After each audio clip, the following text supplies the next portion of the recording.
구주 2차 시 이어서 하도록 하겠습니다. 우리 교재 페이지 58페이지고요. 방어 기제 전치에 대한 부분은 반동 현성은 한 가지 건에만 제한되는데요. 예를 들어서 반동적으로 애정을 표현하는 사람은 무의식적으로 미워하는 사람에게만 이렇게 합니다. 다른 사람에게 이런 사랑을 일반화하진 않은데 전치에서는 수용될 수 없는 욕구가 다양한 사람과 사물로 향해서 원래의 충동은 바뀌고 감추어집니다. 예를 들어서 어머니에게 화가 난 아동은 애완고양이나 봉제 동물 인형에게 화를 전가할 수 있는 것들을 이해하시면 될 것 같습니다. 성적인 대상이 자기 자신을 포함한 다양한 물건으로 대치되거나 바뀔 수가 있는데요. 전치는 또한 신경증 징후의 전치를 의미합니다. 예를 들어서 수음의 충동은 계속적인 손 씻기로 대체될 수 있고, 전치는 또한 꿈에서도 나타나는데, 꿈꾸는 사람의 부모를 향한 파괴적인 충동이 개나 늑대에게 향할 수 있고, 이런 경우 차에 친 개에 대한 꿈은 부모가 파괴되는 것을 보고 싶어하는 꿈꾸는 사람의 무의식을 나타내는 것일 수도 있다고 합니다. 고착을 살펴보도록 하겠습니다. 신체의 성장은 발달 단계에 따라서 계속되는데요.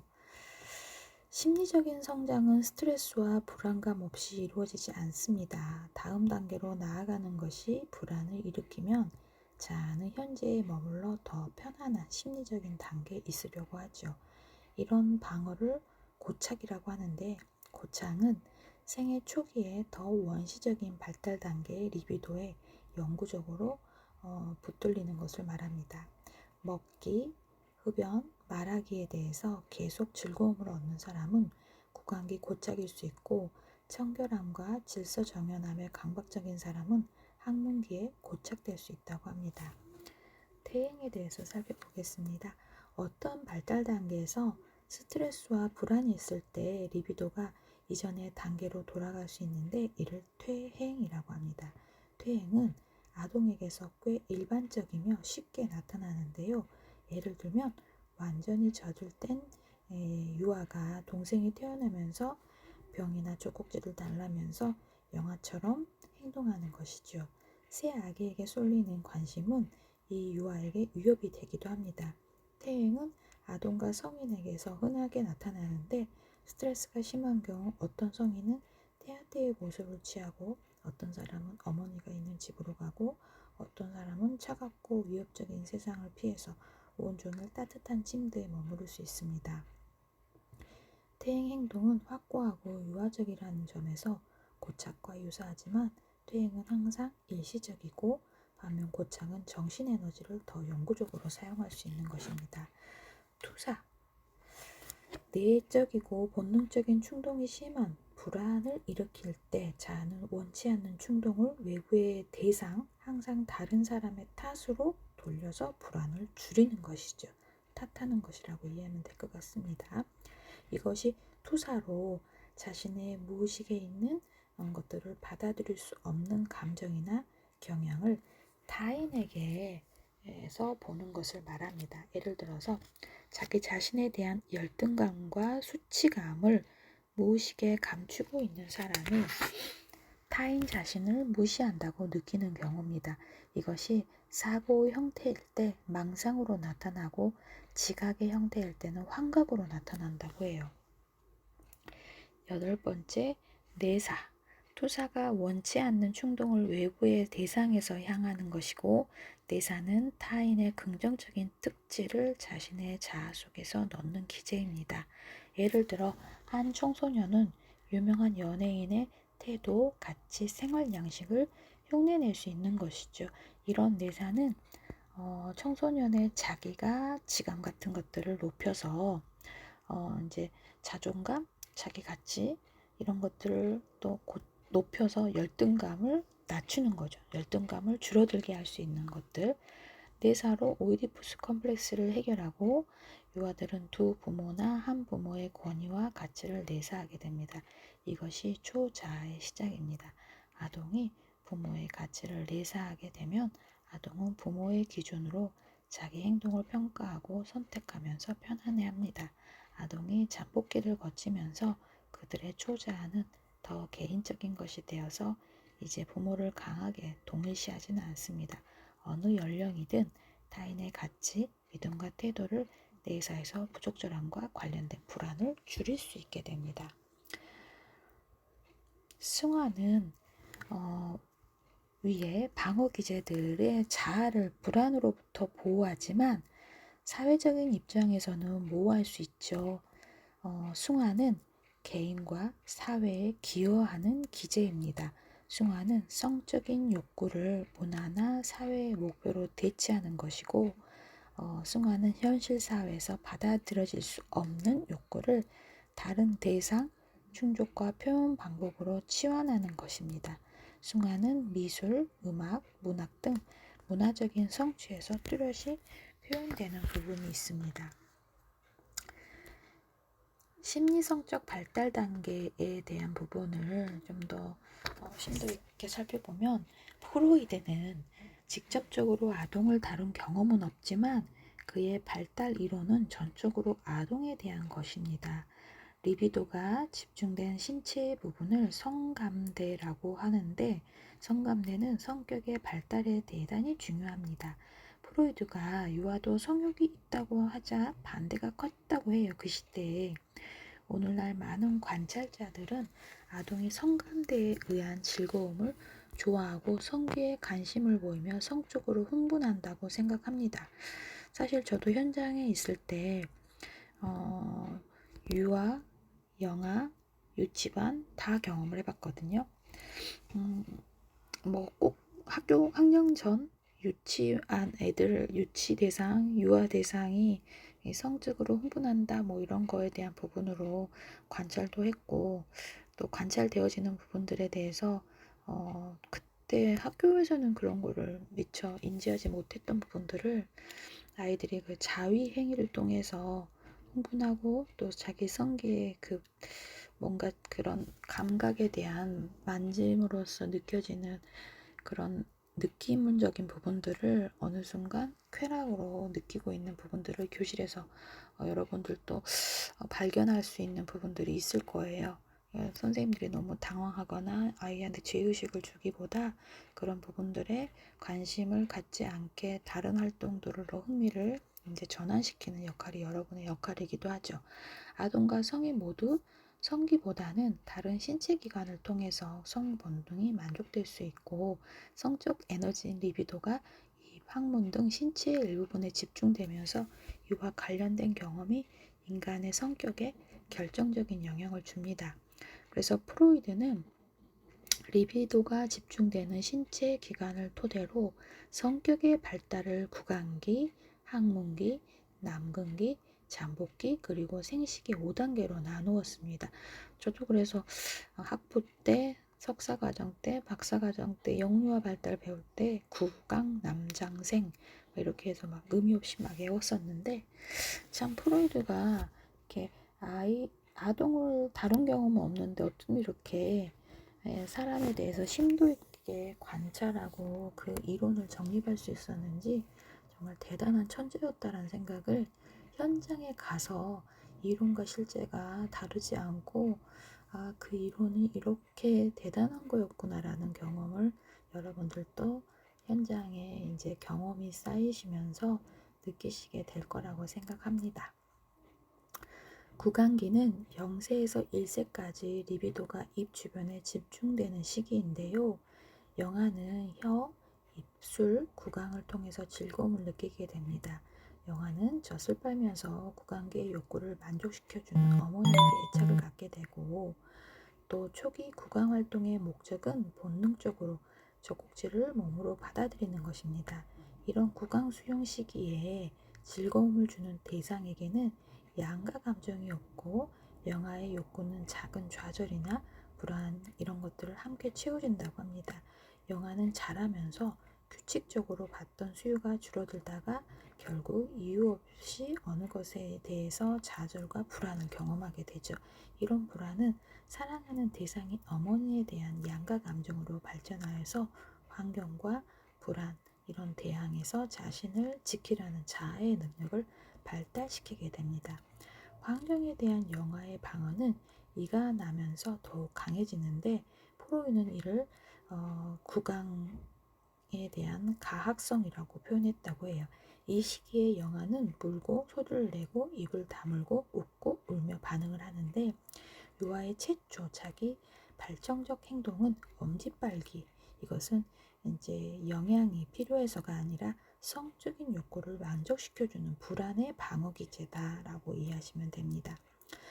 이러한 욕구는 성인이 되면서 입으로 사탕 빨기, 껌 씹기, 연필 물어뜯기, 과식, 흡연, 날카롭게 비난하는 말투 등 다양한 형태로 바뀐다고 해요. 두 번째 학문기는 1세에서 3세까지의 시기로 학문 주변의 리비도가 집중됨으로써 영아의 성적 학문은 학문이 되고 이 시기는 공격 행동과 배설작용으로 만족이 되기 때문에 가학적 학문기라고 합니다. 현대 정신분석학자들은 이를 학문기라고 하고 이 시기는 초기와 후기의 학문기로 나누어 설명할 수 있습니다. 초기 학문기는 영아는 물건을 부수고 만족을 얻고 이 시기에 가학적인 본능의 파괴적인 모습은 성적인 것보다 더 강해지는 유아는 배변 훈련으로 인한 좌절로 부모에게 공격적으로 표현을 한다고 해요. 후반부의 학문기에는 유아는 자신의 배설물에 관심을 보이는데 이는 배변으로 인한 즐거움 때문이고 유아는 자주 자신의 배설물을 부모에게 값진 선물처럼 제시한다고 해요. 이게 좀 너무 과장된 해석인가, 번역인가 라고 여러분이 이해하실 수 있을 것 같지만 제가 이제 영아반을 유아교육만 해서 사실 유치원 대상에서는 영아들이 이제 기저귀에 대한 부분을 경험하지 않잖아요. 근데 어린이집에서 처음으로 이제 아이들의 그런 배설물에 대한 대변 이런 부분들을 경험하게 됐을 때 좀 저도 당황스럽고 거부감이 좀 있었는데 이게 이제 엄마를 대신한 엄마만큼의 유대관계, 애착이 형성된 담임 선생님한테 자기가 생산한 생산물을 주려고 하는 것을 굉장히 관대하고 아량 있는 부분으로 표현하기도 합니다. 이 글이 여러분한테는 그닥 이렇게 이해되지 않겠지만 저는 이 부분이 아이들을 통해서 경험했던 부분이라 충분히 공감하는 부분이기도 하죠. 이제 학문기에서 사람의 물건을 소유하고 물건을 극도로 깨끗이 하거나 질서 있게 정돈하면서 성적인 만족을 갖습니다. 프로이드는 학문기 성격을 지닌 사람은 유아기에 배변 훈련에 저항이 있고 배설물을 보유해 보통 아이들보다 훈련 시기가 길었을 거라고 가정을 한다고 해요. 이 학문기의 성욕은 성인기의 학문기 성격으로 바뀌어 학문기의 3요소인 정돈, 인색, 고집이 된다고 합니다. 구강기와 학문기에는 남녀의 심리성적인 성장의 차이가 없고 남아나 여아가 다 능동적이거나 수동적으로 발달하게 되는데 능동적인 태도는 지배나 가학 같은 남성적인 특성이 있고 수동적인 것은 관음증, 자기학대로 여성적인 특성이 있습니다. 어느 성향이든 둘 간의 어떤 조합이든 여와 남아에게서 나타날 수 있는 부분입니다. 남근기를 살펴보면 남근기는 약 3세에서 6살까지 리비도가 성기에 집중되는 시기입니다. 이 시기는 남녀가 이분화되어 발달하는 첫 시기인데 이때 남녀 간의 해부학적 차이가 있기 때문이죠. 남근기의 수음은 보편적으로 부모가 일을 못하게 해서 남근기가 끝날 때쯤에 수음하려는 의식의 요구를 억압한다고 합니다. 남아의 오이디푸스 컴플렉스라는 거 들어보셨을까요? 이 오이디푸스 컴플렉스는 남자아이가 남근기를 거치면서 아버지를 동일시하고 아버지처럼 되고 싶어하는 동시에 어머니에 대한 성적인 욕구가 있고 어머니를 갖고 싶어하는 것입니다.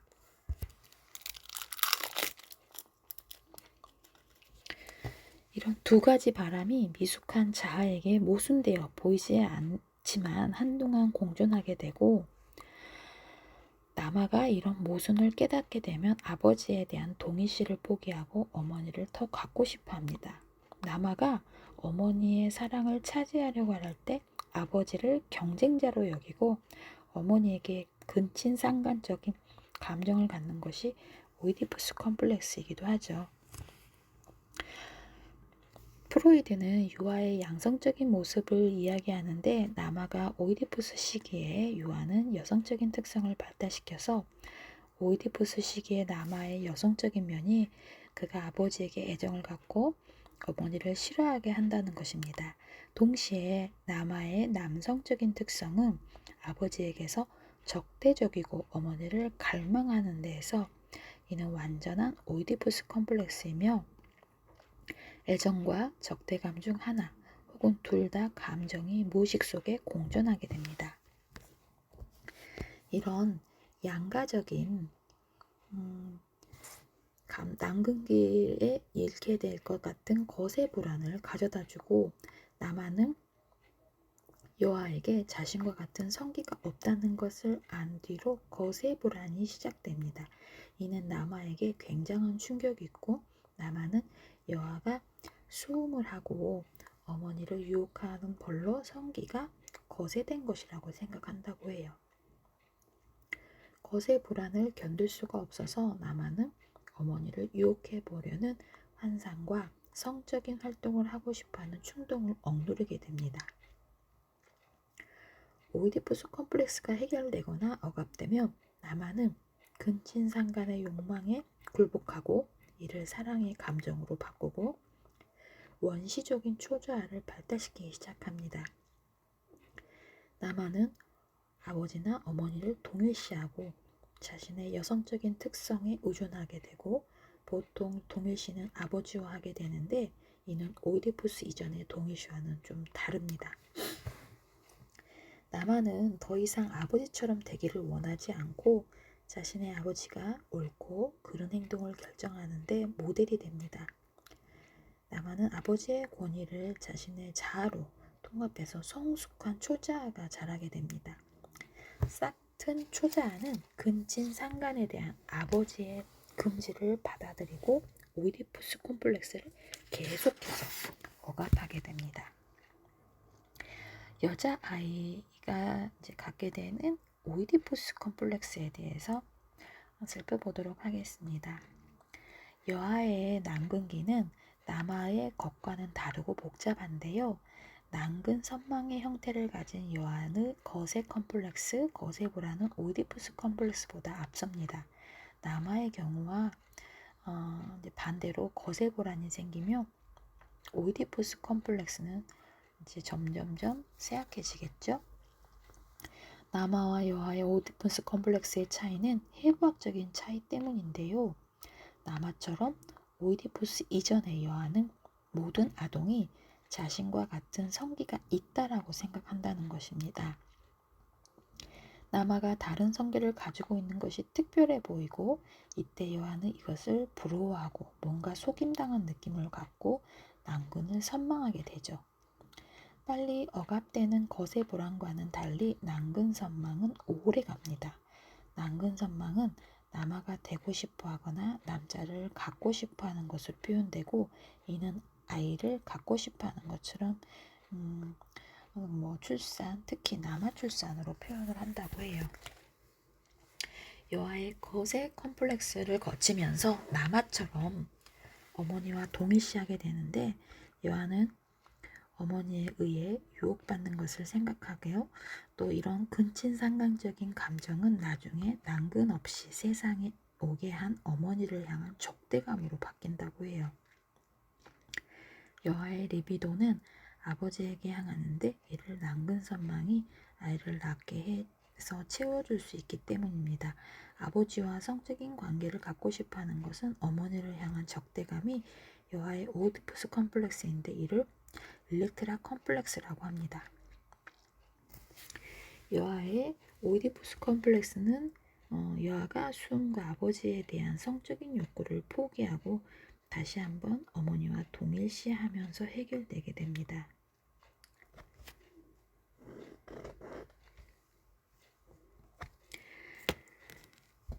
여아의 오이디푸스 컴플렉스는 남아의 것보다 더 천천히 그리고 덜 완전하게 사라지는 부분이 있습니다. 초자아와 오이디푸스 컴플렉스에서 만들어지기 때문에 여아의 초자아는 남아의 것보다 더 약하고 더 유연하다고 해요. 남아의 경우 거세 불안이 오이디푸스 컴플렉스에 뒤따라 나오는데 여아의 경우는 거세 컴플렉스 뒤에 오이디푸스 컴플렉스가 나와서 거세 불안을 경험하지 않고 외상적인 충격을 경험한다고 합니다. 이 표는 우리 교재 페이지 65페이지에 남아의 남근기와 여아의 남근기를 비교해서 정리해 놓은 겁니다. 잠복기는 초등학교 시기로 오이디푸스 감정을 강하게 방어하여 성적인 욕구가 잠복된 상태입니다. 이는 부모가 어린 자녀의 성적인 행동을 벌하거나 못하게 했기 때문이라고 해요. 부모의 억제가 성공적이면 아동은 자신의 성적인 본능을 억압하고 자신의 정신 에너지를 학업, 우정, 취미나 다른 비성적인 활동을 사용하게 되고 잠복기 동안 성적인 본능은 여전히 존재하나 부모나 교사의 억압과 수치, 죄의식, 도덕 같은 내적인 감정에 억압됩니다. 승화된 리비도는 사회의 문화적인 성취를 가져다주고 이 잠복기 동안의 아동은 침착성과 자기 통제를 새롭게 갖게 됩니다. 생식기 사춘기라고도 하는데 초등학교 이후의 시기로 생물학적 성장과 더불어 잠복 상태에 있던 성적인 에너지가 다시 분출되는 시기입니다. 이전 단계에서 억압되었던 성적 욕구들이 무의식에서 의식세계로 나오며 생물학적 성장에 의해 이러한 욕구를 현실적으로 채울 수 있는 시기입니다. 생식기는 사춘기에 시작해 개인 생애 내내 지속됩니다. 이 시기에 부모에게서 정신적으로 독립하고 근친상간이 아닌 성숙한 이성관계를 갖고 한 개인으로서 주체성을 가지고 성인으로서 자신에게 부여된 역할을 하게 됩니다. 이 시기가 원만하면 개인은 성숙하고 주체성을 지니고 생활하게 되고 그렇지 못할 때 과거 잘못된 발달 단계에 사로잡혀 그 영향을 받는 성격의 소유자가 되는 것 같습니다. 그러나 성격의 발달은 여기서 그치는 것도 아니고 단순히 그렇게 쉽게 결정되는 것도 아니라고 해요. 다만 성격의 기반 대부분이 완성되고 이런 기반 위에서 전체로서의 성격은 청년기를 지나 거의 평생을 두고 계속 발달하고 조금씩 수정되면서 변화하게 됩니다. 정신분석학적으로 성숙한 사람은 정신의 구조가 균형을 이루어 자아, 원초와의 초자아를 통제하면서 동시에 타당한 욕구와 요구를 허용하게 됩니다. 그래서 원초와의 충동은 수치나 죄의식 없이 그대로 의식적으로 표현되고 이들의 초자아는 부모와의 동일시와 통제를 뛰어넘습니다. 그들의 자아 이상은 현실적이고 자아와 잘 맞으며 초자아와 자아의 경계가 거의 감지할 수 없는 수준에 이릅니다. 또한 정신분석학적으로 성숙한 사람은 의식이 더 중요한 역할을 하여 성적이고 공격적인 욕망을 누를 필요가 없습니다. 심리적으로 건강한 사람에게 대부분의 억압은 신경증 증후보다는 승화된 형태라고 이해하시면 될 것 같습니다. 성숙한 사람의 오이디푸스 컴플렉스는 거의 완전히 해결되었기 때문에 이전에 부모에게 향했던 리비도가 부드럽고 감각적인 사랑을 찾아가게 되는 것이죠. 심리적으로 건강한 사람은 정신 에너지의 통제 속에서 아동기와 청소년기를 넘기고 그들의 자아는 의식의 중심에서 작용하게 된다라고 해요.